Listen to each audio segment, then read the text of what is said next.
Hey everyone, today we're making a delicious different take on shakshuka. We're making shakshuka with paneer. It's very simple to make, so let's get started. 3 to 4 tablespoons of oil in a pan. Let's heat that up. And to this we're going to add 1 red onion that has been chopped. We're going to saute the red onion till it's slightly softened. To this, we're going to add 1 teaspoon of ginger and garlic paste. That's just equal quantities of ginger and garlic that's been ground to a paste without adding any water. Saute this together with the onion till the raw pungency from the garlic is gone. Next, we're going to add some chopped tomatoes. You can add canned tomatoes, that's totally fine, or you can use fresh tomatoes, just about 1 to 1.5 cups. Stir this really well, and you want to cook down that tomato a little bit. You want to see a deep color and a little bit of bubbly action. And to this we're going to add some spice. Now here I'm using Ras el Hanout, 1 teaspoon. Ras el Hanout is a Moroccan or North African spice mix. You can use any spice mix that you like.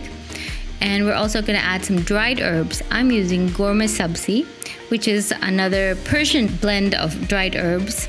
You can use any dried herbs that you like. If all you have is dried parsley, you can add that. Now I'm going to taste this and add a little bit more of the spice mix to suit my taste. Now if you don't have Ras el Hanout, you can use garam masala or any other spice blend that you prefer. To this we're going to add 1 can of plain unsalted cooked cannellini beans. We're going to add the beans and then let it cook in with the sauce for a while.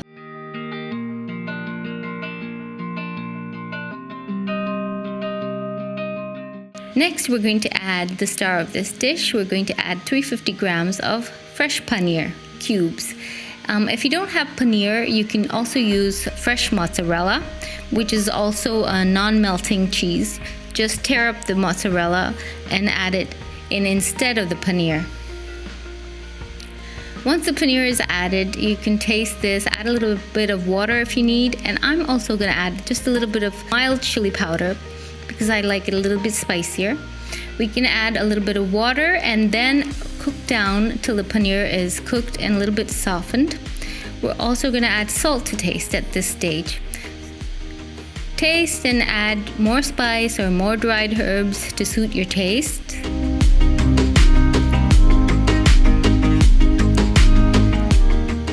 And the paneer just needs about 5 minutes on a low simmer, and it's really nice and soft and cooked through, and the sauce is thickened.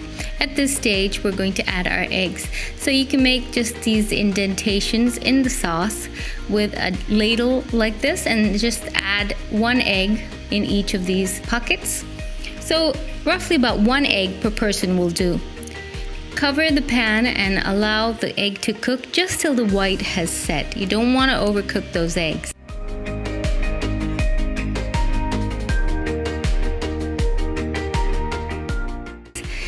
And lastly, garnish with a little bit of fresh parsley or fresh coriander leaves, and your Paneer Shakshuka is ready.